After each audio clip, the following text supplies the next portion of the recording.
Okay, अस्सलाम वालेकुम everyone. Again पहले तो मुझे ये बताओ कि आप लोगों को मेरी प्रेजेंटेशन बुक और वॉइस दोनों आपके पास क्लियर है, so that we should start.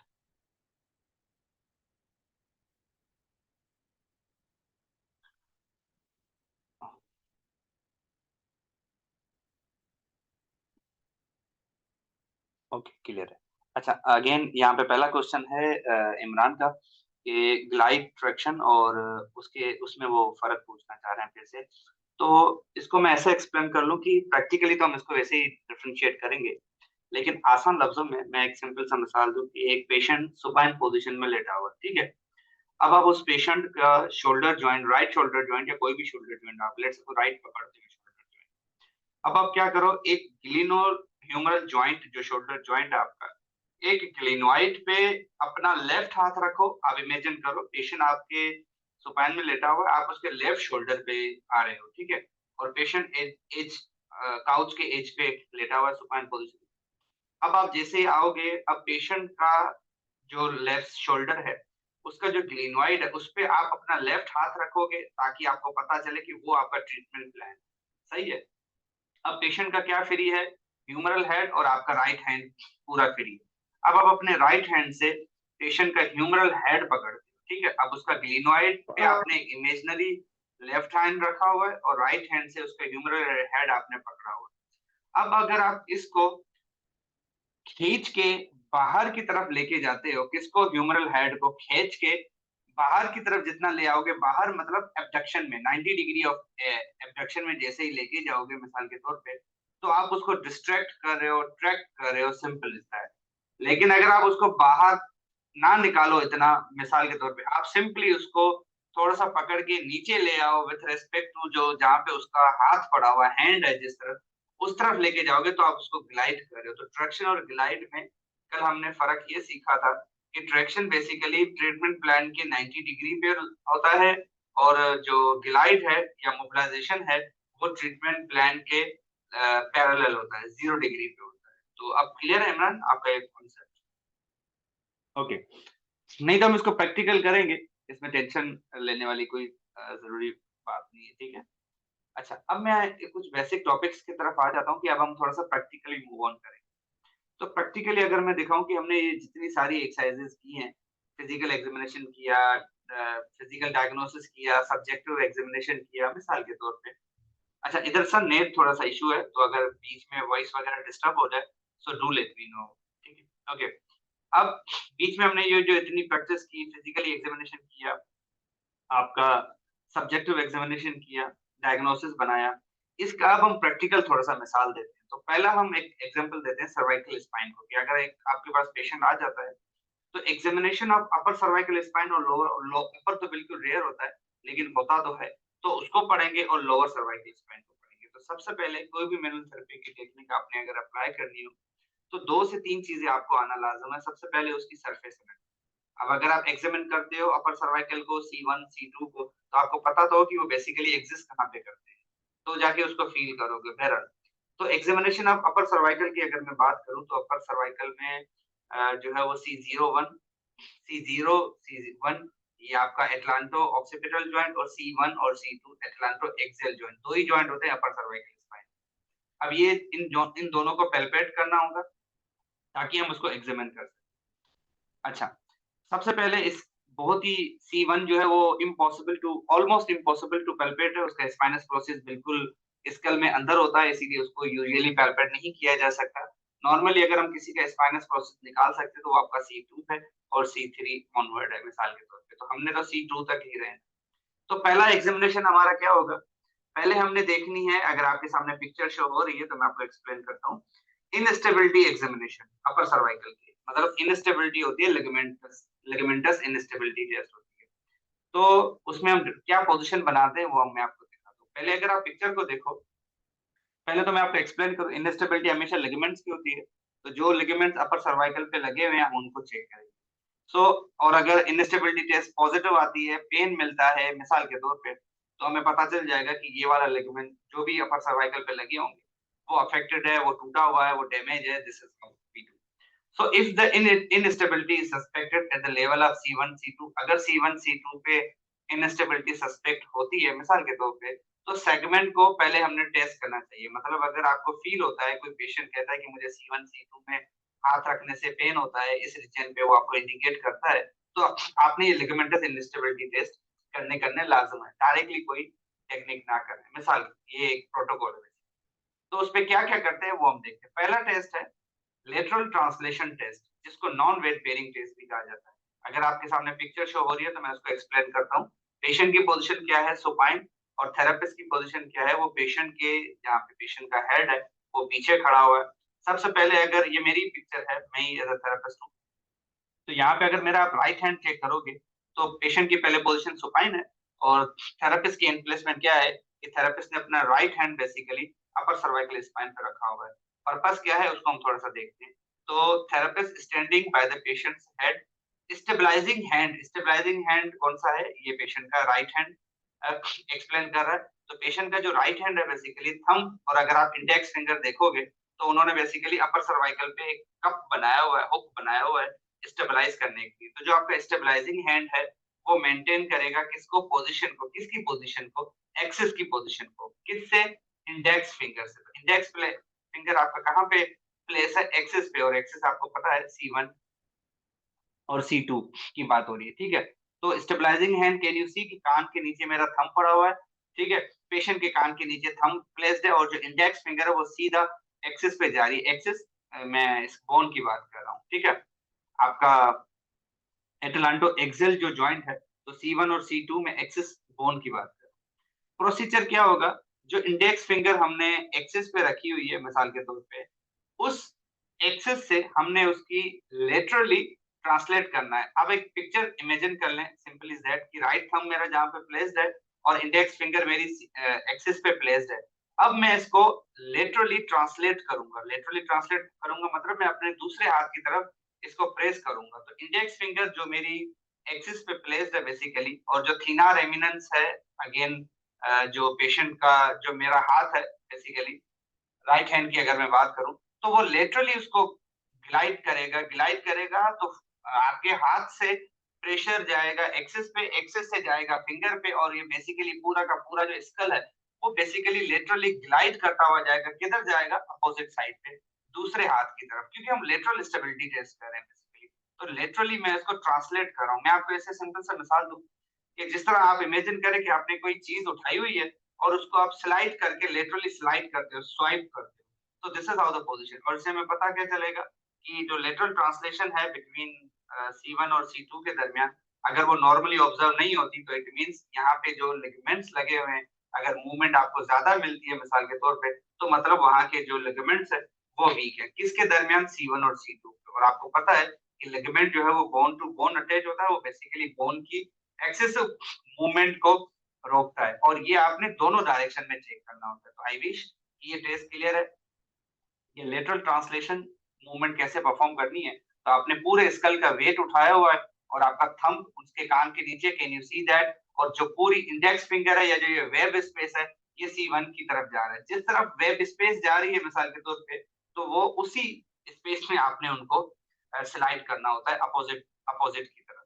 अब एक और मिसाल है अपर अपर सर्वाइकल फ्लेक्शन टेस्ट, ठीक है?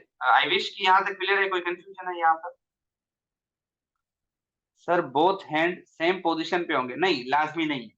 जो दूसरा, ये वैसे क्वेश्चन अच्छा है, पर आप राइट हैंड जो आपका है, वो तो पिस्टन टेक्निक, अगर आप अपनी पिस्टल बनाओ, आप क्या करो, इंडेक्स फिंगर को, जो आपकी इंडेक्स फिंगर है उसको पूरा एक आप ना जिस तरह वो पिस्टल बनाते हैं ना बंदूक, बंदूक की शक्ल बनाओ आप अपने थंब और इंडेक्स फिंगर से, ये वो वाली पोजीशन है।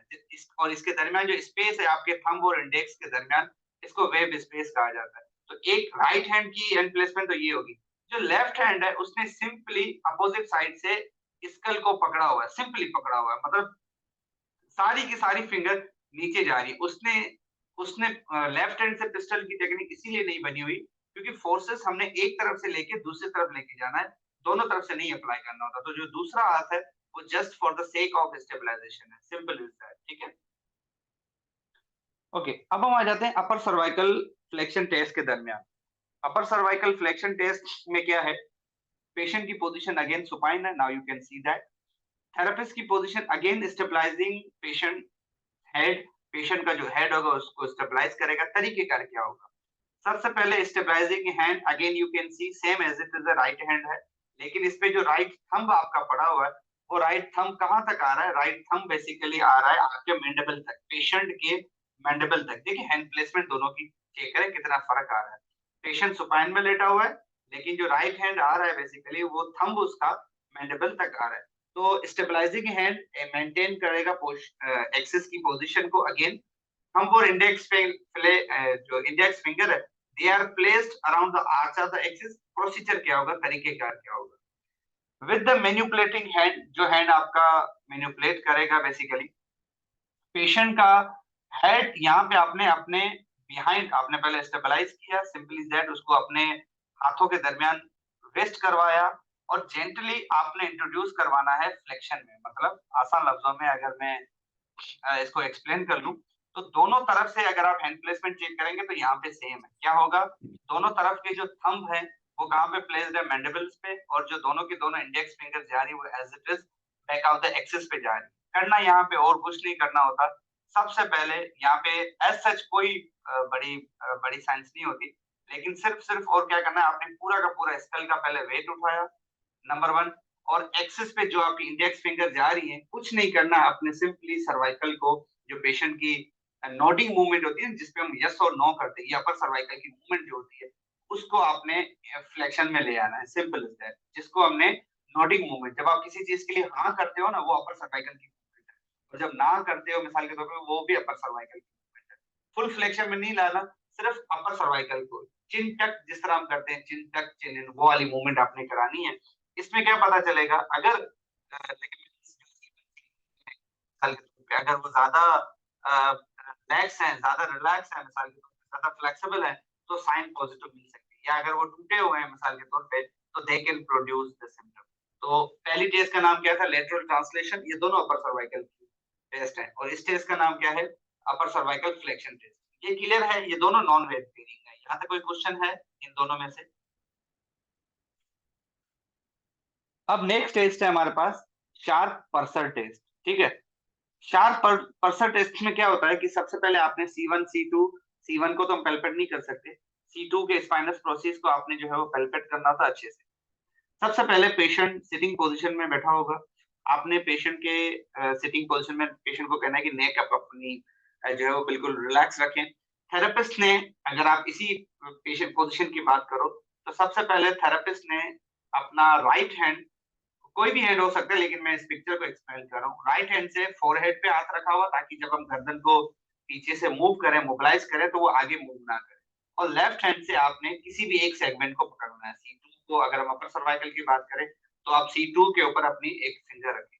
तो थेरेपिस्ट पोजीशन क्या है? थेरेपिस्ट साइड पे खड़ा हुआ है। पेशेंट पोजीशन क्या है? सिटिंग पोजीशन में है। स्टेबलाइजिंग हैंड, हैंड क्या करेगा? मेंटेन करेगा पोजीशन को, नंबर वन थिंग। प्रोसीजर क्या होगा? Palm of the manipulating hand, जो आपका हैंड राइट हैंड है इस पिक्चर के मुताबिक, वो पेशेंट के फोरहेड पे पड़ा हुआ होगा रोकने के लिए, और लेफ्ट हैंड से थोड़ा सा little pressure is applied in a dorsal direction. आप स्पाइनस प्रोसेस जहां पे फिंगर रखी हुई है आपने लेफ्ट हैंड की, उससे आप प्रेस करोगे, सिर्फ प्रेशर दोगे, सिंपल वाला। असेसमेंट क्या होगी? रिडक्शन या डिसअपीयरेंस ऑफ द सिम्टम। अगर पेशेंट आपको वर्टाइगो या कोई अपर सर्वाइकल सिम्टम्स के साथ आ रहा है, और अगर पेशेंट की सिम्टम कम हो जाती है, तो आपको पता चल जाएगा, या पेशेंट की सिम्टम जो है वो कम हो गई या गायब हो गई, तो आपको पता चल जाता है कि इस लेवल पे ही इम्पिंजमेंट है। इसे हम कहते हैं शार्प पर्सर टेस्ट। लेकिन ये वेट बेयरिंग है, ये नॉन वेट बेयरिंग है। अच्छा, प्रीवियस पिक्चर और इस पिक्चर में कोई ये बता सकता है कि वेट बेयरिंग और नॉन वेट बेयरिंग किस सेंस में इन्होंने कहा हुआ है? अगर आप पिछली पिक्चर को देखो मिसाल के तौर पे, जो हमने लेटरल ट्रांसलेशन और अल्लाह ने की सर्वाइकल अपर सर्वाइकल फ्लेक्शन टेस्ट परफॉर्म की है, तो किस सेंस में ये नॉन वेट बेयरिंग कर रहा है? Can anyone explain it?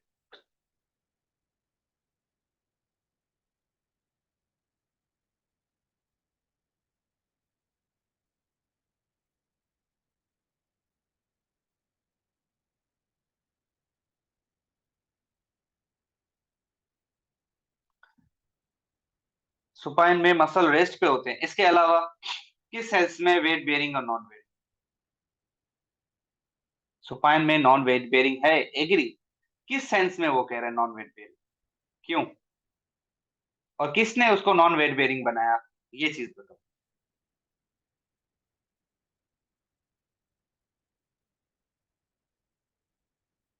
Gravity नहीं। ओके, दोनों का कॉन्सेप्ट ठीक है। ग्रेविटी नहीं कह सकते, लेकिन मैं मिसाल दे रहा हूँ। नॉन वेट बेयरिंग इस सेंस में, क्योंकि उस सुपाइन वाली पोजीशन में सर्वाइकल के अलावा जो बॉडी है वो तो काउच ने नॉन वेट बेयरिंग कर दी ना, काउच ने सारा वजन उठा लिया। लेकिन जो सर्वाइकल का वजन है, मैंने बताया था, वो दोनों हाथों ने स्टेबलाइज किया हुआ है। तो किसने नॉन वेट बेयरिंग बनाया? बेसिकली थेरेपिस्ट के हाथों ने। अगर थेरेपिस्ट ने उनका वेट नहीं उठाया होता तो सर्वाइकल ने काउच पे आ जाना है बेसिकली, और अल्टीमेटली फिर भी वो नॉन वेट बेयरिंग कहलाता। लेकिन अगर कोई पूछे कि सुपाइन में जब हम स्कल का वेट उठाते हैं बेसिकली, तो अगर आप फिर से पिक्चर को देखो तो कैन यू सी कि पूरा का पूरा स्कल का जो वेट है वो थेरेपिस्ट के हाथों ने उठाया हुआ है। That's why this is non weight bearing. लेकिन अगर आप यहाँ पे बात करो तो सर्वाइकल का जो वेट है वो बेसिकली स्पाइन ने उठाया हुआ है, जो पेशेंट की स्पाइन है, इसीलिए ये वेट बेयरिंग है। बहरहाल इसीलिए आप हेडिंग भी चेक करोगे शार्प पल्सर टेस्ट की, तो वेट बेयरिंग लिखा हुआ है। बहरहाल अब हम आ जाते हैं दूसरी एक सैंपल टेस्ट के ऊपर, एक्टिव असिस्टेड रीजनल एग्जामिनेशन या एक्टिव असिस्टेड टेस्ट कह लो मिसाल के तौर पे। ये भी अपर सर्वाइकल स्पाइन की है, लेकिन फ्लेक्शन है। इसमें होता क्या है, सबसे पहले पेशेंट की जो पोजीशन है, वो पेशेंट शॉर्ट सिटिंग में बैठा होगा एग्जामिनेशन टेबल पे, और जो उसकी लेग्स होंगी वो हैंगिंग डाउन ऊपर जमीन की तरफ होंगी। थेरेपिस्ट अगेन टेस्ट साइड पे होगा, जिस साइज को हमने पहले करना है। सबसे पहले थेरेपिस्ट ने अपना जो आर्च ऑफ द C3 है, या जो थंब है, इंडेक्स फिंगर है, उसे उसको स्टेबलाइज करना है और होल्ड करना है वर्टिब्रा को इन पोजीशन। कैसे? कैन यू सी कि लेफ्ट हैंड की अगर मैं बात करूं, लेफ्ट हैंड से थेरेपिस्ट ने उसका पूरा स्किल पहले ग्रैस्प किया हुआ है, मतलब पकड़ा हुआ है बेसिकली, ग्रैस्प किया हुआ है, और उसको सिर्फ रोका हुआ है और कुछ नहीं किया हुआ। मतलब ऐसा नहीं कि इसको ट्रैक्शन में उठाया हुआ, कुछ नहीं किया हुआ। और राइट हाथ से लोअर सर्वाइकल स्पाइन के पीछे से सिर्फ हाथ रखा हुआ है। इन दोनों में अभी तक कोई हमने वेट नहीं, मतलब कोई फोर्स वगैरह नहीं अप्लाई किया हुआ। तो थेरेपिस्ट स्पेन मतलब थेरेपिस्ट का जो हाथ है वो फैलाया हुआ है। कहां तक फैलाया हुआ है? C3 तक, अपने इंडेक्स फिंगर और थंब के थ्रू नंबर 1 थिंग। पूरा का पूरा जो स्कल है उसको साइड से, वन साइड से होल्ड किया हुआ, और एक तरफ से स्कल को अपनी जो पैक मेजर है, जो छाती है, वहां से हग किया हुआ है, जिस तरह, मतलब ताकि ये स्कल पूरी मूव ना करे। ये बेसिक पोजीशन हेडेक से नेक, रिवर्स नेक की है, लेकिन वो एक अलग टेक्निक होगी, पहले हम इसको एक्सप्लेन करते हैं। अब प्रोसीजर क्या है, तरीकेकार। सबसे पहले पेशेंट का हेड किसके ऊपर रेस्ट कर रहा है? थेरेपिस्ट के अपर आर्म के ऊपर। थेरेपिस्ट ने उसको उठाया हुआ ना, बेसिकली होल्ड किया हुआ बेसिकली। तो पेशेंट का जो हेड है वो रेस्ट कर रहा है थेरेपिस्ट के अपर आर्म के ऊपर। अब थेरेपिस्ट ने क्या करना है? मैनिपुलेटिंग हैंड के थ्रू बेसिकली आर्म को मूव कराना है, पेशेंट्स के हाथ को पीछे ले आना है। मैं आपको एक्सप्लेन करता हूँ। राइट हैंड थेरेपिस्ट का कहां पे पड़ा हुआ है? लोअर सर्वाइकल स्पाइन के ऊपर, मिसाल के तौर पे C4 के ऊपर, 5 के ऊपर, 6 के ऊपर रोका हुआ है। और लेफ्ट हैंड फोरहेड से आता हुआ उसको पूरा हग किया हुआ है, क्रेडल किया हुआ है। और थेरेपिस्ट ने और कुछ नहीं करना, पूरा का पूरा अपर सर्वाइकल स्पाइन को स्लाइड करते हुए पीछे की तरफ लेके जाना है। मतलब आसान लफ्जों में C1 2 3 स्पाइन को 4 5 6 के लेवल से पीछे लेके जाना है। मतलब 3 4 5 जो डाउनवर्ड वाली स्पाइन है उसको राइट हैंड से रोका हुआ है, और लेफ्ट हैंड से पूरे के पूरे स्कल को पीछे की तरफ लेके जा रहा है। यहां तक समझ में आ रही बात कि पेशेंट ने सबसे पहले, थेरेपिस्ट ने अपने लेफ्ट हैंड से उसके स्कल को पकड़कर पीछे की तरफ लेके जाना है। मतलब अपनी फोर आर्म से पीछे की तरफ लेके जाना होता है। सिंपल इज दैट, ठीक है। और इससे क्या होगा वो मैं आपको एक्सप्लेन करता हूँ, पहले हम इसको डिफाइन कर लें। तो manipulating hand say arm around the back of the patient's head with the ulnar side of the against the inferior knuckle line. It introduces the flexion during which upper arm support the C movement of the CO। अब मैं आपको इसको फिर से explain करता हूँ। CO नहीं है ये, बेसिकली C0 है। यहाँ तक क्लियर है? हैंड प्लेसमेंट आप लोगों को समझ में आ गया। अब थेरेपिस्ट ने क्या करना है? अपने लेफ्ट हैंड से बेसिकली और कुछ नहीं करना, जो स्कल को पकड़ा हुआ है, स्कल को जो पकड़ा हुआ है अपने लेफ्ट हैंड से, इस पेशेंट को सर्वाइकल की फ्लेक्शन में लेके आना। मतलब इसकी जो चिन है वो डाउनवर्ड लेके आने। ये वही नोडिंग मूवमेंट है बेसिकली, जो हम यस और नो के दौरान, यस जब करते हैं ना वो वाली मूवमेंट करनी है, लेकिन यहाँ पे ये मूवमेंट पैसिवली हो रही है। Simple is that. यहाँ तक क्लियर है? अपर सर्वाइकल, इसीलिए इसका नाम क्या है? अपर सर्वाइकल फ्लेक्शन टेस्ट। और अपर सर्वाइकल पे जो मूवमेंट होती है वो कौन सी होती है? Nodding movement. तो लेफ्ट हैंड से पेशेंट ने पूरा स्कल पकड़ा हुआ है, पेशेंट का स्कल पकड़ा हुआ है थेरेपिस्ट ने, और right hand lower cervical spine पे सिर्फ स्टेबिलिटी के तौर पे रखा हुआ है, और लेफ्ट हैंड से ही पेशेंट का स्कल नोडिंग वाली मूवमेंट में ले आना है, मतलब यस वाली मूवमेंट। Simple is that. ठीक है, यहाँ तक क्लियर है? ओके। अब हम डिफरेंट दो मूवमेंट्स को एक साथ मिला भी सकते हैं। काफी लोग इस तरह परफॉर्म करते हैं, फ्लेक्शन, साइड बेंडिंग और कॉन्ट्रालेटरल रोटेशन को भी मिला सकते हैं। इससे हमें क्या पता चलेगा? हम डिफरेंट दो तीन मूवमेंट्स को मिला रहे हैं। अब पेशेंट की पोजीशन क्या है? As you can see, sitting position है, पेशेंट सिटिंग पोजीशन में होगा, short side of the examination table होगा। थेरेपिस्ट ने क्या करना होगा? साइड पे खड़ा होगा पेशेंट को, नंबर वन। अगर आप अगेन राइट साइड पे देखें तो पहले तो राइट साइड से उसने हक किया हुआ है, क्रेडल किया। आप इसको इमेजिन करें न्यूट्रल पोजीशन में, अभी परफॉर्म ना करें। स्टेबलाइजेशन क्या होगा? थेरेपिस्ट अगेन अपना हाथ C3 और थंब एंड इंडेक्स फिंगर से उसको पूरा का पूरा स्टेबलाइज करेगा, नंबर वन, और पहले तो न्यूट्रल पोजीशन में रखेगा। प्रोसीजर क्या होगा? सबसे पहले पेशेंट का जो हेड है, जो कि रेस्ट कर रहा है अपर आर्म में, थेरेपिस्ट प्लेस करेगा अपना मैनिपुलेटिंग हेड और arm around the back of the patient head. पहले पहले राइट हैंड से पूरे के पूरे स्पाइन को कवर अप किया, और लेफ्ट हैंड अगर आप देखोगे तो उसने अपर सर्वाइकल स्पाइन पे सेफ्टी के तौर पे सिर्फ रखा हुआ है, सिंपल सिर्फ रखा हुआ है। मूवमेंट कौन कौन सी कराएगा? सबसे पहले फ्लेक्शन करवाएगा राइट हैंड से, पहले फ्लेक्शन करवाई सर्वाइकल की, फिर साइड बेंड करवाई। साइड बेंड किस तरफ? राइट साइड बेंड, और कॉन्ट्रोलेटरल रोटेशन करवाई। सिंपल इज दैट, और कुछ नहीं करना, मतलब तीन मूवमेंट्स को मिलाना है इसने बेसिकली। सबसे पहले न्यूट्रल पोजीशन में आप राइट हैंड से उसने उसको हग किया, क्रेडल किया, और डायरेक्टली अपनी सारी की सारी जो दो तीन फिंगर्स हैं वो ले आया अपर सर्वाइकल स्पाइन के ऊपर, और फिर पैसिवली पहले फ्लेक्शन करवाई थोड़ी सी, फिर राइट साइड पे बेंड करवाया, और कॉन्ट्रोलेटरल साइड पे, अपोजिट साइड पे रोटेशन करवाई। Simple is that. ठीक है, और ये हम टेस्ट अगेन परफॉर्म करते हैं सिर्फ काफी चीजों को देखने के लिए कि पेशेंट को सिर्फ एक मूवमेंट में पेन आ रहा है या मल्टीपल मूवमेंट्स में पेन आ रहा है। अब इसी मूवमेंट्स को सेम हैंड प्लेसमेंट हो, आप इसको न्यूट्रल पोजीशन पे वापस ले आओ। सबसे पहले राइट हैंड से पेशेंट को हक करो, क्रेडल करो, और लेफ्ट हैंड आपका लोअर सर्वाइकल स्पाइन पर रख के अब पेशेंट की मूवमेंट आपने एक्सटेंशन करानी है। कैसे? पेशेंट सिटिंग पोजीशन में होगा, अगेन थेरेपिस्ट ने एक हाथ पूरा का पूरा राइट हैंड से पूरा का पूरा क्रेडल किया, किसको? पेशेंट को, और अपनी बॉडी दी उसके स्कल को स्टेबलाइज करने के लिए, ताकि मूवमेंट कोई मजीद मूवमेंट ना हो बेसिकली। प्रोसीजर क्या होगा? पेशेंट का हैंड, पेशेंट का जो पूरा का पूरा हाथ, हेड है, सर है, स्कल है बेसिकली, वो हाथ और थेरेपिस्ट की जो बॉडी है उसके दरमियान स्टेबलाइज्ड रहेगा, और थेरेपिस्ट ने और कुछ नहीं करना। जो राइट हैंड से बेसिकली क्रेडल किया हुआ है अपने पेशेंट को जो उसने क्रेडल किया हुआ है, अब उसने उसकी मूवमेंट कौन सी करानी है? उसको एक्सटेंशन में लेके आना। सिंपल इज दैट, और कुछ नहीं करना। और अगर इसमें पेशेंट को पेन मिलता है तो हमें बहुत सारी चीजें पता चल सकती हैं कि पेशेंट का पेन एक्सटेंशन में आ रहा है या क्या आ रहा है। अगर कभी आप लोगों को टाइम मिले ना तो हेडेक सिनेक रिवर्स सिनेक देख लीजिएगा। उसमें मेरी यूट्यूब पे, मेरा दूसरा जो चैनल है उस पे यूट्यूब पे वीडियोस बनी हुई है, हेडेक सिनेक और रिवर्स सिनेक। मैं दिखाता हूँ इसमें आपको एक पिक्चर भी, आगे चल के शो करता हूँ। पहले मुझे बताओ यहाँ तक क्लियर है? कोई कंफ्यूजन नहीं है? Any Curie till now? यहाँ तक अगर कोई क्यूरी हो, you can ask me.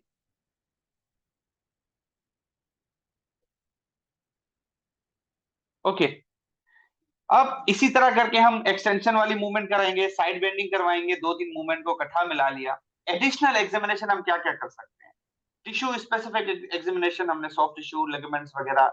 Abnormal sensation, मतलब हम पेशेंट कहता है कि पेशेंट की सेंसेशन, 2 पॉइंट डिस्क्रिमिनेशन, ठंडा गर्म, स्किन टेक्सचर, ये सारी चीजें आप लोगों ने चेक कर ली ताकि हमें डर्माटोम वगैरह पता चल सके।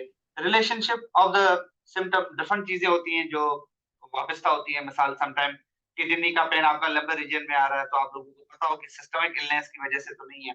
एग्रीवेटिंग फैक्टर, हर वो फैक्टर जो सर्वाइकल पेन बढ़ा रहा है, पेशेंट से पूछना है।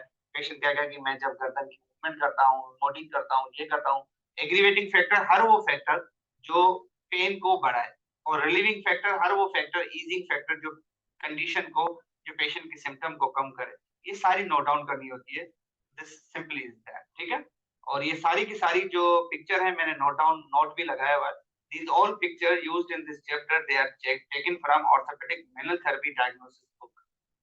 ठीक है, written by Advent. Okay, cervical spine तक अगर अपर सर्वाइकल तक कोई क्वेश्चन है ठीक है, नहीं तो फिर हम सर्वाइको थोरेसिक की तरफ आ जाते हैं, और सर्वाइकल थोरेसिक को हमने थोड़ा बहुत वहां तक भी पढ़ा हुआ। तो अब हम एक मिनट का ब्रेक लेते हैं, फिर हम अगर कोई क्वेश्चन है ठीक है, नहीं तो फिर हम सर्वाइको थोरेसिक पढ़ लेते हैं।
ओके, अगर सर्वाइकल में से क्वेश्चन नहीं है तो हम अपर सर्वाइकल अपना अपर सर्वाइकल में से क्वेश्चन नहीं है तो हम थोड़ा सा सर्वाइको थोरेसिक को देख लेते हैं।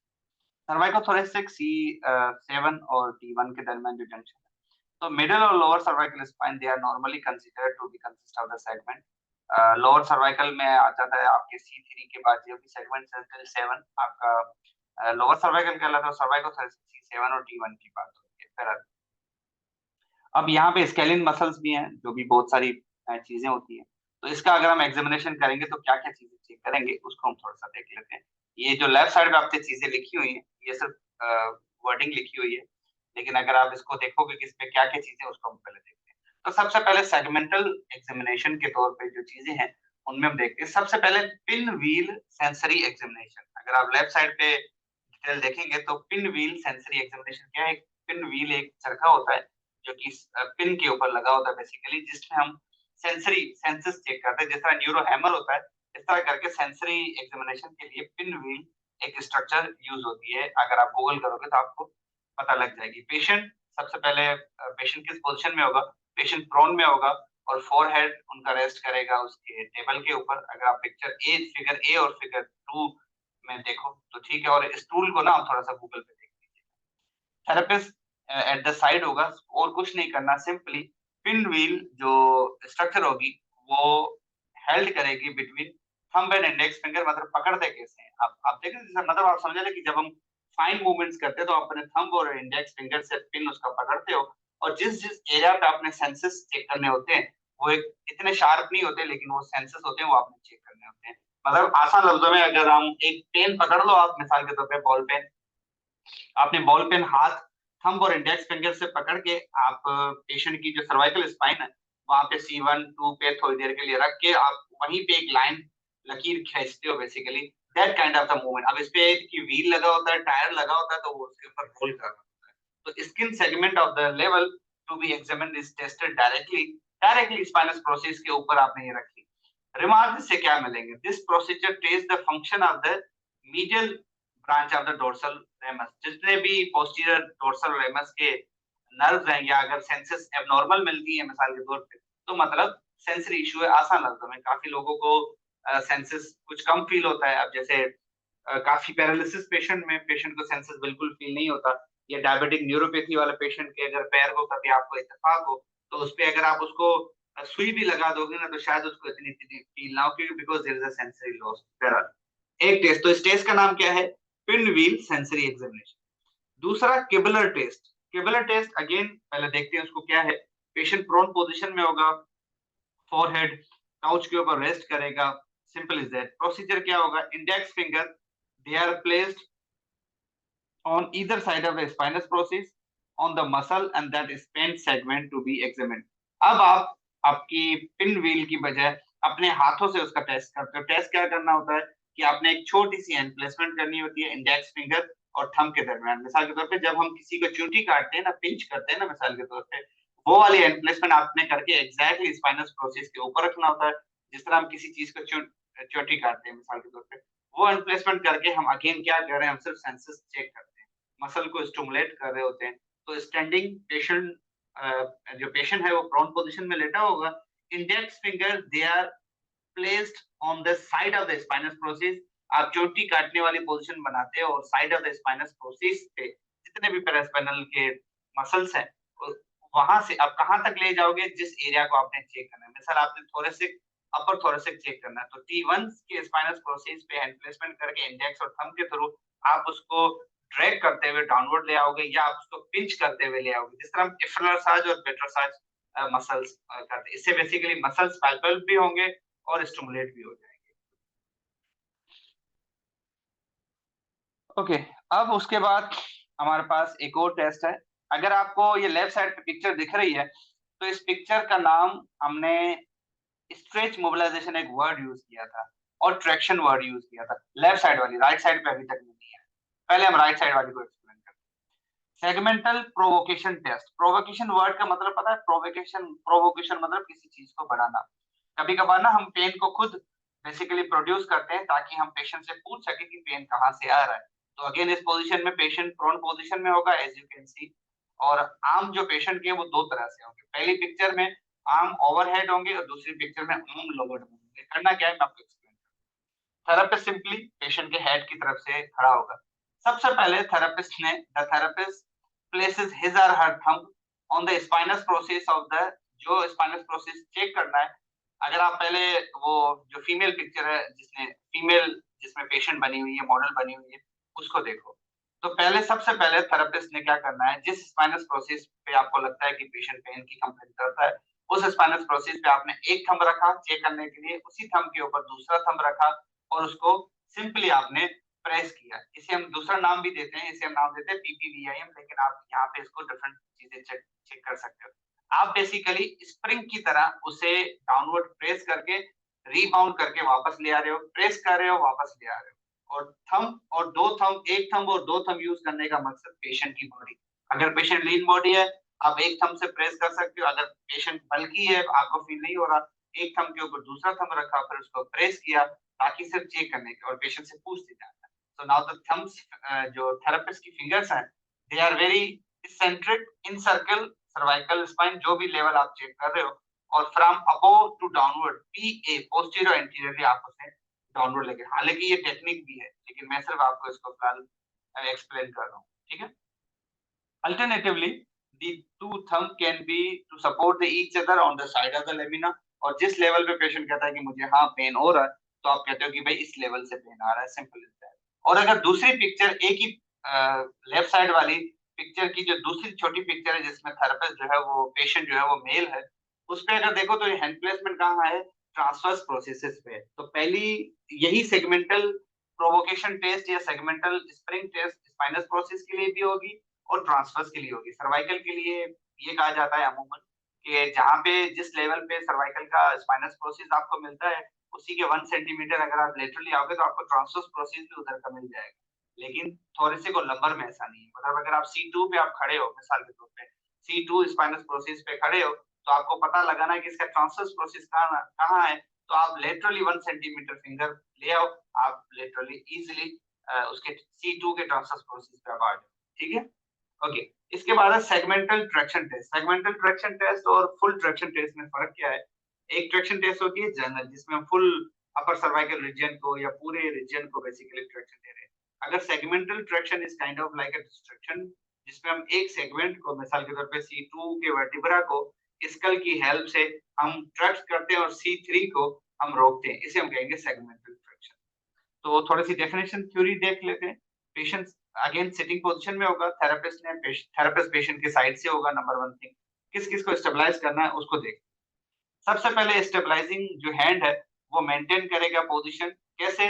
Lower vertebra level to be examine, जो अपने लेवल पे जो करना, तो इंडेक्स फिंगर और थंब के थ्रू आप उसको स्टेबलाइज करोगे, होल्ड करोगे। कैन यू सी कि लेफ्ट साइड का जो थंब है वो स्पाइनस जो वेब स्पेस है वो स्पाइनस प्रोसेस के ऊपर लोअर सर्वाइकल पे पड़ा हुआ, सिर्फ रोकने के लिए, स्टेबलाइज करने के लिए। और जो मैनिपुलेटिंग हैंड होगा, जो भी होगा, मैनिपुलेटिंग हैंड और आर्म जिसने पेशेंट की स्कल को सराउंड किया हुआ है, वो बेसिकली ट्रैक्शन देगा। Now the therapist places his और her little finger on the bow of the upper vertebra of the to be examine and exert a traction. मैं आपको फिर से रिपीट करता हूँ। अगर आप इस पिक्चर को गौर से देखो तो जो लेफ्ट हैंड है मेरा, जिसपे वॉच पहनी हुई है, उसने पूरे के पूरे स्कल को एक तो होल्ड किया हुआ है। अब आप कहोगे सर ये तो पहली वाली टेक्निक भी थी जो हम पहले परफॉर्म करते हैं, मैं आपको फर्क समझा दूं। इसने सिर्फ क्रेडल नहीं किया हुआ। अगर आप इसकी लिटिल फिंगर देखोगे तो लिटिल फिंगर कहाँ पे पड़ी हुई है? लिटिल फिंगर जिस लेवल पे आपने चेक करना है वहां पे जाके प्लेस है, और बाकी सारे की सारी तरीके से उसने सिर्फ स्कल को होल्ड किया हुआ है। दूसरा तरीका क्या होगा? अब आप राइट हैंड से दो पॉसिबिलिटीज है। राइट हैंड आप एग्जैक्टली लिटिल फिंगर के ऊपर रखोगे, नंबर वन पॉसिबिलिटी। और जिस लेवल पे आपने बेसिकली ट्रैक्शन देनी है, अब आप उस स्पाइनस प्रोसेस के नीचे से फिंगर लेके इसको ऊपर लेके जाओगे, मतलब एग्जैक्टली जिस सेगमेंट को आपने ट्रैक करना है उसको ट्रैक करोगे, स्कल को ऊपर नहीं उठाओगे। याद रहे ये चीजें। अगर मैं इसी पोजीशन में पूरे स्कल को अगर ऊपर उठाता हूँ तो वो जनरल ट्रैक्शन आ जाएगी। तो सबसे पहले जिस लेवल पे आपने डिपार्ट करना है, ट्रैक्शन देनी है, डिस्ट्रैक्शन देनी है, उस लेवल के स्पाइनस प्रोसेस के नीचे आप लिटिल फिंगर रखोगे और अपने दूसरे थंब के थ्रू प्रेशर दोगे। किस तरफ? ऊपर। जैसे ही आप ऊपर की तरफ दोगे तो जो स्पाइनस प्रोसेस है वो थोड़ा सा ऊपर हो जाएगा with respect to the lower vertebra. Lower vertebra की तो ये एक सेगमेंटल कहलाती है, सिंपल। आई विश इसमें कोई कंफ्यूजन है, कोई क्वेश्चन नहीं है। इन दोनों पिक्चर्स में से कोई क्वेश्चन है तो you can ask, I can, मैं वेट कर रहा हूँ तो आप लोगों में से किसी का अगर सवाल है तो, नहीं तो आगे बढ़ते। Any question till now? किसी भी पिक्चर में से कोई क्वेश्चन हो, you can ask.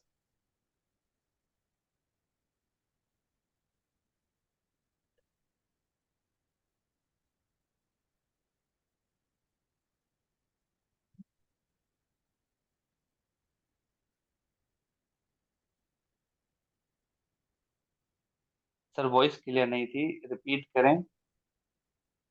Okay. Spinous process, spinous process कैसे आइडेंटिफाई करेंगे? देखें, वो तो हम वैसे प्रैक्टिकल करेंगे, लेकिन मैं आपको स्पाइनस प्रोसेस जो यूजुअली होता है, जब भी हम किसी पेशेंट को प्रोन में आप लेटाते हो ना, तो spinous process very easy to find. लेकिन लेवल कैसे करेंगे, मतलब C1 कौन सा है, 2 कौन सा है, ये मैं फिजिकली पता चलेगा। मैं आपको एक और भी एक्सप्लेन करता हूँ। आप लोग अपनी अगर ऑक्सीपिटल प्रोटूबरेंस पोस्टीरियरली ऑक्सीपिट एरिया पे आप अपने हाथ रखोगे तो आपको एक ऑक्सीपिटल प्रोटूबरेंस लैंडमार्क मिलेगा which is very easy to palpate. उस ऑक्सीपिटल प्रोटूबरेंस के नीचे बेसिकली आपको एक ग्रूव मिलेगा जिसपे कोई बोन नहीं होगी, कोई बोन नहीं होगी। आप एक और काम करें, आप अपने मेस्टोइड प्रोसेस इजीली पैल्पेट कर सकते हैं। आप अपने मेस्टोइड प्रोसेस से, जहां पे आपका मेस्टोइड प्रोसेस है, वहां पे थंब रख के अब आप पीछे स्पाइन के सेंटर में चले जाएं। तो जैसे आप सेंटर पे जाओगे तो आपको एक ग्रुप मिलेगा जो जिसमें कोई बोन नहीं होगी। किसी लोगों की बोन होती है लेकिन किसी की नहीं होती। अगर किसी की बोन है भी मिसाल के तौर पे तो वो C2 है, और C2 के नीचे 3, 4, 5 इस तरह करके। और अगर नहीं है तो उस ग्रुप के नीचे थोड़ा सा आओ तो भी आपको C2 मिल जाएगी। एक तो तरीका ये होता है। दूसरा, हम इसको डेफिनेटली प्रैक्टिकली हम इसको आइडेंटिफाई करेंगे कि 2 कौन सा है, 3 कौन सा है, 4 कौन सा है। अब मैं आपको इस पिक्चर को फिर से एक्सप्लेन कर लेता हूँ। काफी बच्चों का क्वेश्चन था कि पिक्चर कैसे है। सारे टेस्ट वर्टिब्रा को ट्रैक करने ही नहीं, सिर्फ ट्रैक करने के लिए नहीं है, लेकिन चेक करने के लिए, क्योंकि ये सारा एग्जामिनेशन चल रहा है। This is not a treatment, basically हम सिर्फ उसको चेक कर रहे हैं। तो डिफरेंट पोजीशन में हम सिर्फ चेक करें, किसी में लिगामेंट्स को चेक करें, किसी में वर्टिब्रा को चेक करें। दिस इज जैसे इस स्पेशली यहाँ पर अगर ट्रैक्शन में ये जो सेगमेंटल ट्रैक्शन टेस्ट, अगर पेशेंट के पेन रिलीफ होता है तो मतलब यहाँ पे नर्व जो है वो कंप्रेस थी। This is how. अब मैं पहले आपको फिर से पिक्चर को एक्सप्लेन करता हूँ। मैं देखो, सबसे पहले लेफ्ट हैंड से पेशेंट का, थेरेपिस्ट का जो लेफ्ट हैंड है उसने पूरा का पूरा क्रैडल किया हुआ है, हग किया हुआ है पेशेंट के स्कल को, लेफ्ट हैंड की बात कर रहा हूँ जिसमें वॉच पहनी हुई है। और दूसरा पेशेंट का जो लेफ्ट हैंड का जो स्कल का दूसरा हिस्सा है, उसको अपनी बॉडी दी हुई है थेरेपिस्ट ने, ताकि ये मूवमेंट ना करे। और लेफ्ट हैंड इस तरह प्लेस किया हुआ है कि जो लिटिल फिंगर है आपकी, वो जिस लेवल को आपने डिस्ट्रैक्शन ट्रैक्शन देनी है, मिसाल के तौर पे ये 3 है मिसाल के तौर पे, तो 3 के स्पाइनस प्रोसेस के नीचे से ये लिटिल फिंगर प्लेस। अब हम आ जाते हैं यहाँ तक क्लियर, अब हम आ जाते हैं राइट हैंड पे। राइट हैंड सेफ साइड के लिए, स्टेबिलिटी के लिए इस तरह प्लेस किया हुआ है कि राइट साइड का जो राइट थंब है वो लिटिल फिंगर, लेफ्ट हैंड की लिटिल फिंगर के बिल्कुल नीचे होगा, ताकि जब आप ट्रैक्शन देते हो वर्टिब्रल सेगमेंट को डिपार्ट करोगे ऊपर की तरफ, तो ये आपका नीचे से असिस्ट करेगा आपको। क्योंकि अगर आप सिर्फ लिटिल फिंगर से डिपार्ट करो, तो लिटिल फिंगर में जाहिर सी बात इतनी जान तो नहीं होती कि वो वर्टिब्रा को मूव कर सके। तो आप राइट हैंड के थंब से उसकी हेल्प ले रहे हो। This is called simply the segmental traction. ठीक है, अब क्लियर है मेरे ख्याल से। अब इसी सर्वाइकल में कुछ ना इनस्टेबिलिटी टेस्ट भी होते हैं। इनस्टेबिलिटी टेस्ट किस तरह परफॉर्म करते हैं वो मैं आप लोगों को एक्सप्लेन करता हूँ। अगेन इनस्टेबिलिटी टेस्ट है, तो आप सबसे पहले लेगमेंट्स वगैरह को चेक कर रहे हो, तो एक प्रोटोकॉल, अगर सबसे पहले आप सब्जेक्टिव एग्जामिनेशन करो। सबसे पहले करंट सिम्टम, जिस सिम्टम के साथ पेशेंट आ रहा होता है, उसका उसका कौन सा एरिया है। तो पेशेंट की जो सिम्टम्स है जिस एरिया में होंगे, सर्वाइकल में होंगे, स्केपुलर में होंगे, अपर थोरेसिक में होंगे, पहले तो उसको आपने डिटेल में एग्जामिन करना है। भाई कहीं पे स्किन का इश्यू तो नहीं है, कहीं पे सारी चीजें जो जिस सिम्टम के साथ आ रहा है, पेन है, कोई ब्रूजेस तो नहीं है, स्पाजम तो नहीं है, ये सारी चीजें आपने चेक कर ली। उसके बाद एबनॉर्मल सेंसेस आपने चेक किए, एग्रीवेटिंग रिलीविंग फैक्टर जो जो पीछे पड़ते हुए आ रहे हैं। इरिटेबिलिटी आफ्टर सिम्टम, मतलब किन पोजीशन में किन चीजों से सिम्टम्स एक्सैजरेट कर रहे हैं या कम हो रहे हैं, सारी चीजें आप लोगों ने चेक कर ली। ठीक है, ये एक जनरल एक एग्जामिनेशन पॉइंट ऑफ व्यू है। अच्छा, इसके बाद एक छोटा सा टेस्ट है कोऑर्डिनेशन टेस्ट। किस किस कोऑर्डिनेशन टेस्ट की बात हो रही है, सर्वाइकल लेवल पे बात हो रही है। ठीक है,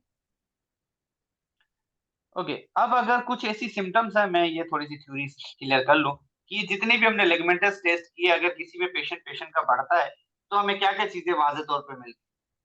तो जो जो सिम्टम हमें मिलती हैं उनमें से क्या क्या फर्क चलता है। मिसाल, pain on menu maintaining a particular posture. अगर कोई ऐसी पोजीशन है जो पेशेंट कहता है कि मैं आधा आधा घंटा अगर रुकता हूँ इस पोजीशन में तो मुझे पेन होने लगता है, तो वो इंडिकेट करता है कि this is kind of inner stability. Pen after prolong sleep, patient कहता है मैं ज्यादा देर सोता हूँ तो मुझे पेन मिलता है। पेन व्हेन राइटिंग राइटिंग और टाइपिंग में मिलता है। When carrying any heavy bag, जब कोई हेवी बैग, ये सारी की सारी चीजें हमें इंडिकेट करती हैं कि पेशेंट की जो भी हमने हिस्ट्री ली है, ये सारी चीजें पेशेंट ने पूछनी है, पेशेंट से पूछनी होती है, ताकि हमें आइडिया हो सके कि पेन कहाँ से आ रहा है। बहरहाल कोऑर्डिनेशन टेस्ट में पेशेंट सुपाइन पोजीशन में सिंपली लेटा हुआ होगा। Resistance is applied with two fingers, दो फिंगर से आप रेजिस्टेंस अप्लाई करोगे कहाँ पे, उसको भी हम देखेंगे। ओके, अब पेशेंट को, अगर आप पेशेंट के एम्प्लेसमेंट देखो, सुपाइन पोजीशन है, थेरेपिस्ट ने राइट हैंड का जो थंब है वो आप देखोगे मैंडिबल से नीचे है, और बाकी सारी की सारी फिंगर्स जो हैं वो कहाँ पे जा रही है, लेमिना पे। किसके, अपर वर्टिब्रा पे। अपर वर्टिब्रा मतलब अपर सर्वाइकल या लोअर सर्वाइकल, जो भी जिसको आप चेक करो, जहाँ पे आपको लगता है कि यहाँ पे प्रॉब्लम आ रहा है पेशेंट के।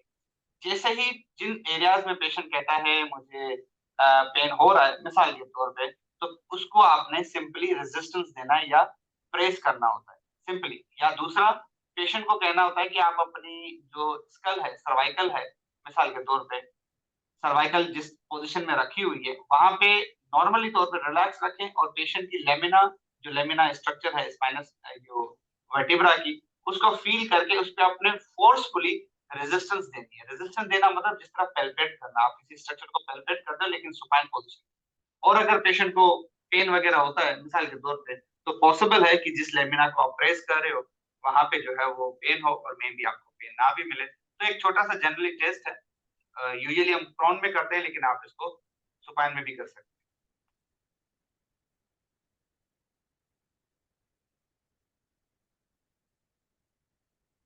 वीकेंड पे तो हैं। हम ओके, दोस्त एक सर्वाइकल साथ को वाइंड अप करते हैं, अब हम ऑब्जर्वेशन की तरफ ड्राइव जा रहे में हैं। यहाँ पे एआई अब चाय आपने के नाम से डिटेल में एग्जामिनेशन करने के बाद ऑब्जर्वेशन में क्या क्या देखोगे, एक्टिव मूवमेंट, पैसिव मूवमेंट, आप उसका पोस्चर देखोगे। सो द क्लिनिशियन जो है वो एग्जामिन करेगा पेशेंट का पोस्चर, पेशेंट से स्पाइनल पोस्चर, सिटिंग में, स्टैंडिंग में, आपने बहुत सुंदर चढ़ाई। जहाँ पे खासतौर से ये हाथ मूवमेंट मैं होता देखो। है, मिसाल के तौर पे पोस्चर में अगर अरे कुछ ऐसे क्या तो देखती आप हो, आगे अपनी बहू को प्रोसीड पहना के देख लो। एक्टिव और passive joint movements, we all know that cervical movements हैं, आप वो परफॉर्म कराते हो, पैसिव भी कराते हो, एक्टिव भी कराते हो, जो जो मूवमेंट नॉर्मल सर्वाइकल स्पाइन। बड़ी टूटते ओके, उसके बाद कोई मसल बात नहीं। स्ट्रेंथ के लिए आप उसकी रेजिस्टेंस टेस्ट कराते हो। इफ यू रिमेंबर लाइए, हमने डिस्कस हम इसे जुड़वा देंगे। अगर किसी का डर्माटोम चेक करना है तो डर्माटोम नहीं मतलब रतन जी, एरिया ऑफ स्किन हम ठीक करवा सप्लाइड देंगे। बाय स्पाइनल पता नर्व, नहीं लेकिन मायोटोम मुझसे मतलब कैसे area of muscle supplied by. तो मसल को पेल्पेट सिर्फ नहीं करना होता, मसल की मूवमेंट करानी है। मिसाल पेशेंट को आपने सिंपली रेजिस्टेड मूवमेंट कराई, या पेशेंट की डिफरेंट पोजीशन में आप पेशेंट की मूवमेंट करा दो, पेशेंट को बोलो श्रग योर शोल्डर, जैसे ही पेशेंट श्रग शोल्डर करता है और आप उसको थोड़ी सी रेजिस्टेंस देते हो, अगर पेशेंट को पेन हो तो मतलब C4 लेवल अफेक्टेड हो सकता है। Shoulder abduction, resisted shoulder abduction कराई, elbow flexion, elbow extension, thumb extension, finger abduction, ये मूवमेंट कराने से आप उसके मायोटोम चेक करें। मैं आपको आसान लफ्ज़ दूं, रेजिस्टेंस भी अप्लाई करने की जरूरत नहीं है। पेशेंट को कहो सिंपली मूवमेंट करे, पहले सर्वाइकल की मूवमेंट कराने के बाद अब शोल्डर को श्रग करवाओ। अगर श्रगिंग में वो कहे कि मुझे पेन होता है, तो चांसेस है कि इसका C4 अफेक्टेड है। उसके बाद कहो कि शोल्डर एब्डक्शन में ले जाओ, एल्बो फ्लेक्शन करो, एल्बो एक्सटेंशन कर लो, एल्बो थंब एक्सटेंशन कर लो, फिंगर एब्डक्शन करो, तो ये लेवल वाज़े तौर पे ज़ाहिर होते जाएँगे, जिस-जिस लेवल में उनको पेन मिलता है। उसके बाद फिर आप पैल्पेशन कर सकते हो। नाउ द पैल्पेशन किन-किन चीज़ों की होगी, उसका आप टेम्परेचर चेक करते हो, स्किन मॉइस्चर चेक करते हो, oedema, swelling, mobility, trigger points, ये सारे के सारे मसल स्पाज़म, अगर कोई टेंडिनोपैथी है, टेंडरनेस है, ये सारी की सारी चीज़ें आप पैल्पेट करो। तो this was a small introduction, ये हम इसको प्रैक्टिकल भी करेंगे, लेकिन this was a small introduction about the examination of a cervical region, कि हम सर्वाइकल रीजन पे किन-किन चीज़ों को देख सकते हैं। अगर सर्वाइकल रीजन क्लियर है, तो हम थोरेसिक की तरफ मूव ऑन करें, नहीं तो फिर हम अगेन 1-2 मिनट का जो है वो ब्रेक ले लेते हैं, ताकि अगर किसी का कोई क्वेश्चन है तो हम सर्वाइकल एग्जामिनेशन से कर लें, नहीं तो हम इसको मूव ऑन करके। पैटर्न यही रहेगा, सिर्फ चीज़ें चेंज होती है, रीजन चेंज हो जाएगा। ऐसा नहीं है कि सर्वाइकल रीजन में ऑब्जर्वेशन का प्रोटोकॉल चेंज होगा, थोरेसिक में चेंज होगा, सेम ही रहेगा। यही डर्माटोम, मायोटोम चेक करने हैं, यही एक्टिव पैसिव मूवमेंट चेक करनी होती है, यही स्टेबिलिटी टेस्ट करनी होती है, बस सिर्फ पोज़ीशन चेंज होती है। ठीक है? Okay. So now we can take a 1 minute break, 1 or 2 minute break. Then we will proceed toward the thoracic span. Till then अगर किसी का क्वेश्चन हो तो वो चैट बॉक्स में लिख भी सकता है।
जा मेरे बादशाह एक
इनस्टेबिलिटी टेस्ट के एग्जामिनेशन में हमें पेशेंट की पेन की सिम्टम को चेक करने के लिए अलाउ करेंगे नहीं।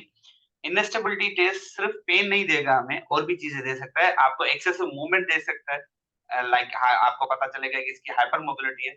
अगर लिगामेंट टूटा हुआ है, डैमेज है, मिसाल के तौर पे टियर है, तो पेशेंट की पेन की सिम्टम मिलती है। नहीं तो पेशेंट की ज्यादातर मूवमेंट में भी हमें पता चलता है। तो लिगामेंटस टेस्ट तो हमेशा लिगामेंट की मूवमेंट के लिए, क्योंकि एक लिगामेंट का काम होता है बोन को बोन से कनेक्ट करना। जब लिगामेंट ही टूटा हुआ डेफिनेटली तो वो बोन को बेसिकली अलो नहीं करेगा। So this is how pain के अलावा भी सिम्टम पॉसिबल है। ओके, और कोई क्वेश्चन किसी का, कोई कंफ्यूजन हो? नहीं तो अदरवाइज हम आगे मूव ऑन करते हैं। अब सेम प्रोटोकॉल होगा थोरेसिक के लिए। अब मैं सर्वाइकल थोरेसिक में डिटेल में नहीं जाऊंगा। अब मैंने आपको ये बताना है कि ये पॉइंट्स है, ये हम करेंगे। जाहिर सी बात है, जब हम सर्वाइकल में फिजिकल एग्जामिनेशन करते हैं उसके 12 से 15 चेकलिस्ट हैं, तो वही चेकलिस्ट थोरेसिक में होगी। तो थोरेसिक में भी पहले आप पोस्चर चेक करोगे, और उसी तरह करके पहले तो थोरेसिक 3 हिस्सों में डिवाइडेड है, अपर थोरेसिक, लोअर, मिड, और 12 थोरेसिक के वर्टिब्रास हैं।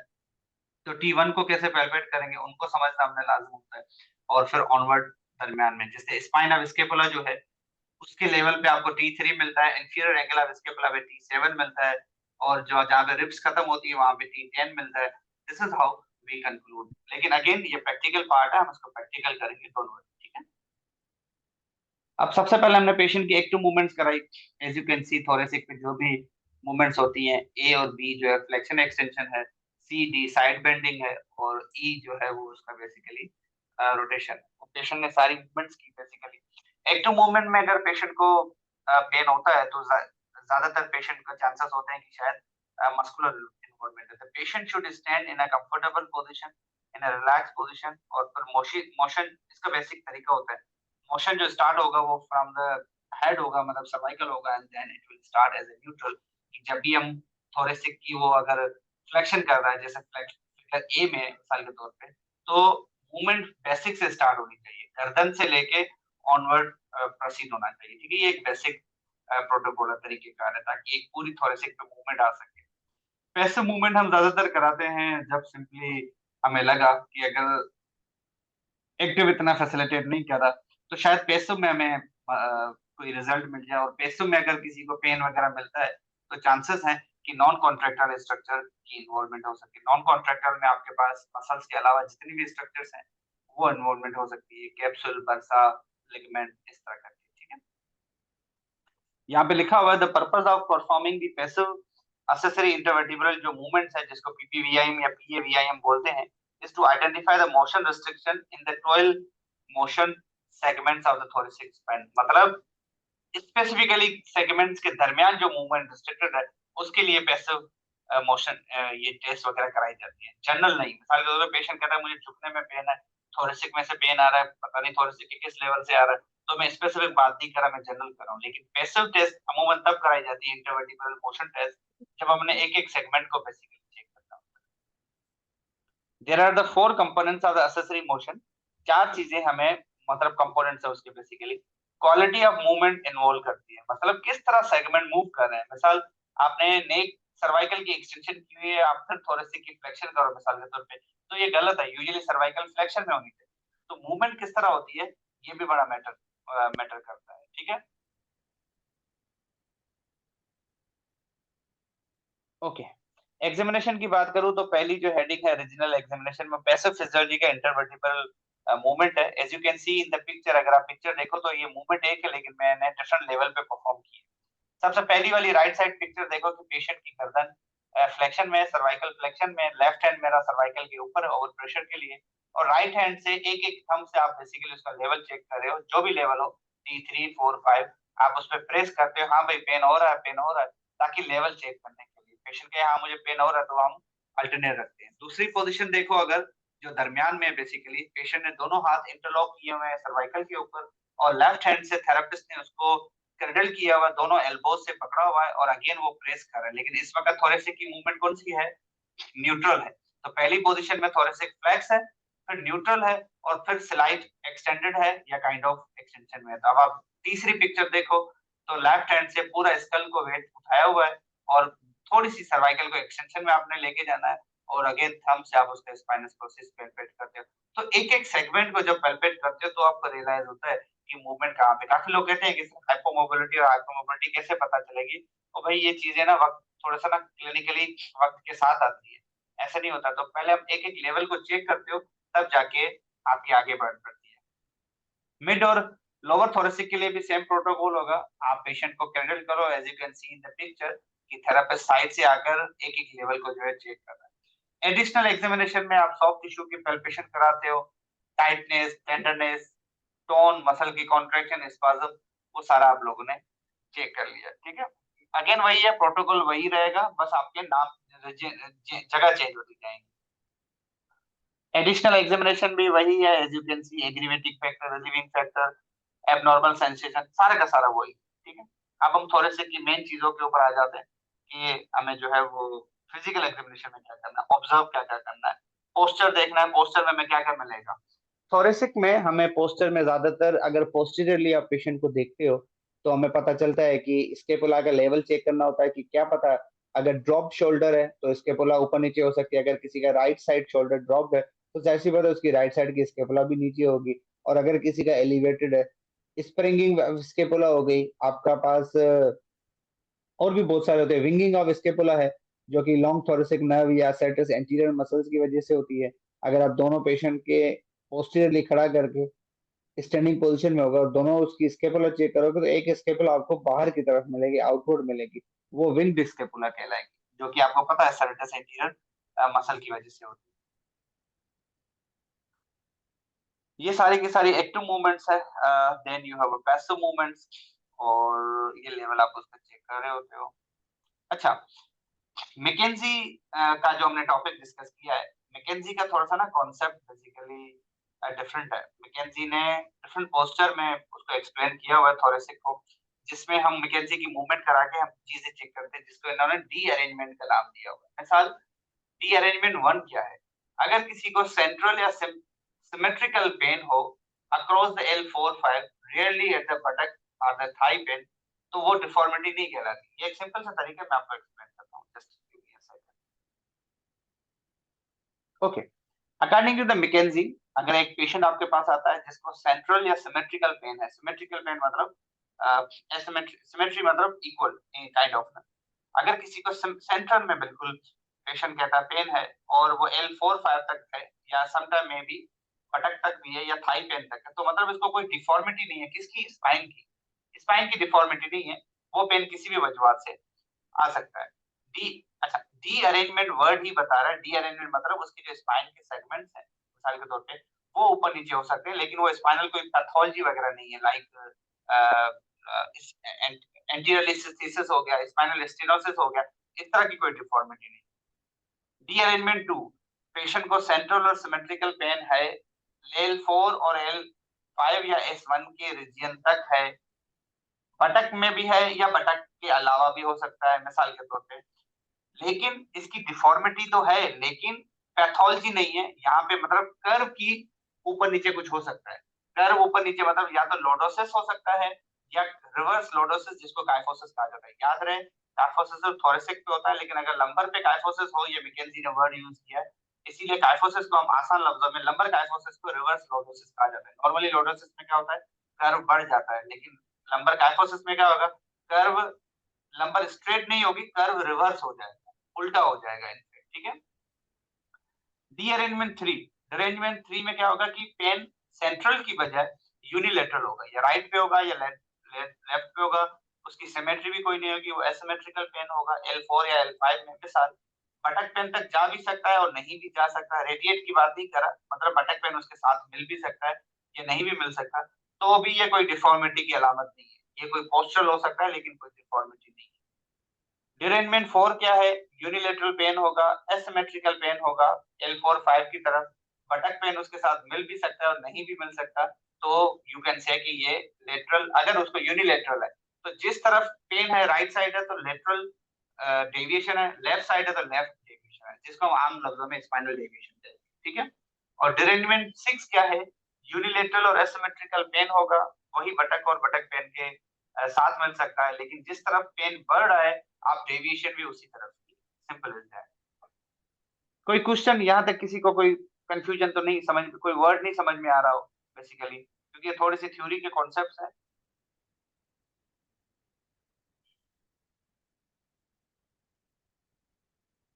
क्वेश्चन है किसी का तो क्लियर है, अभी क्लियर कर लो।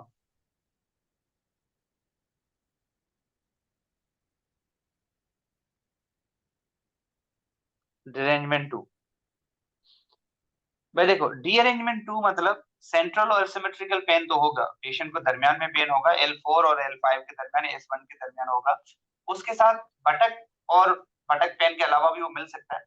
लंबर काइफोसिस मतलब नॉर्मली लंबर कैसी होती है? लॉर्डोटिक कर्व होती है, मतलब आपका जिस तरफ पेट होता है मिसाल के तौर पे, एब्डोमेन जिस तरफ होता है, अगर वहां तक कर्व बढ़ता जाता है मिसाल के तौर पे, तो वो लंबर लॉर्डोसिस कहलाता है। जिस तरह अगर कभी किसी प्रेग्नेंट वुमन की जो पोजीशन होती है ना, लेडीज की जो बेसिकली पोजीशन होती है, वो लंबर लॉर्डोसिस वाली शेप होती है, शक्ल होती है स्पाइन की अंदर से, अगर आप उसको देखो। अगर ये लॉर्डोसिस उल्टा हो जाए, रिवर्स हो जाए, मतलब आगे की तरफ निकलने के बजाय पीछे की तरफ निकले, तो वो लंबर काइफोसिस कहलाता है। Is that clear? जिसको रिवर्स लॉर्डोसिस वर्ड भी कहा है।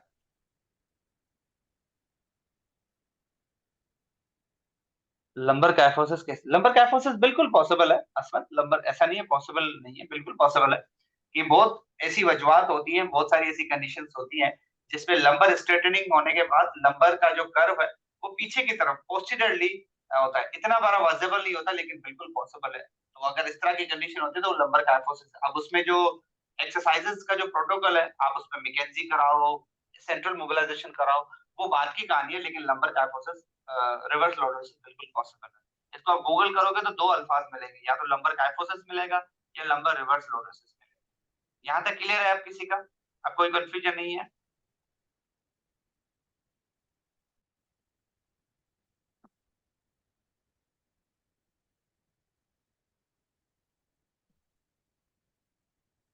ओके, गुड हो गया। अच्छा, जो ये फिगर बनी हुई है जहाँ पे मैं टेक्निक परफॉर्म कर रहा हूँ, ये बेसिकली प्रैक्टिकल है, ठीक है। इसको हम प्रैक्टिकल परफॉर्म करेंगे, क्योंकि ये थ्योरी में इतना आपको समझ नहीं आएगी जितना हम इसको प्रैक्टिकल में करेंगे। ये दोनों पिक्चर वही है। उसके बाद है soft tissue palpation. Soft tissue palpation में आप उसकी सिंपली परफॉर्म करोगे भाई, उसके सॉफ्ट टिश्यू चेक करो, पेरास्पाइनल मसल चेक करो, डिफरेंट मसल चेक करो, इलियोसोस चेक करो, क्वाड्रिटेस लंबोरम चेक करो, ये सारे स्पेशल सॉफ्ट टिश्यू के टेस्ट हैं। और अगर स्पेशल टेस्ट की बात करो तो आपके पास डर्माटोम, मायोटोम, L1 L2 से लेके जितने भी लंबर्स हैं, न्यूरोडायनामिक टेस्ट है, शार्टिक नर्व स्ट्रेच है, SLR करवा दी, फीमोरल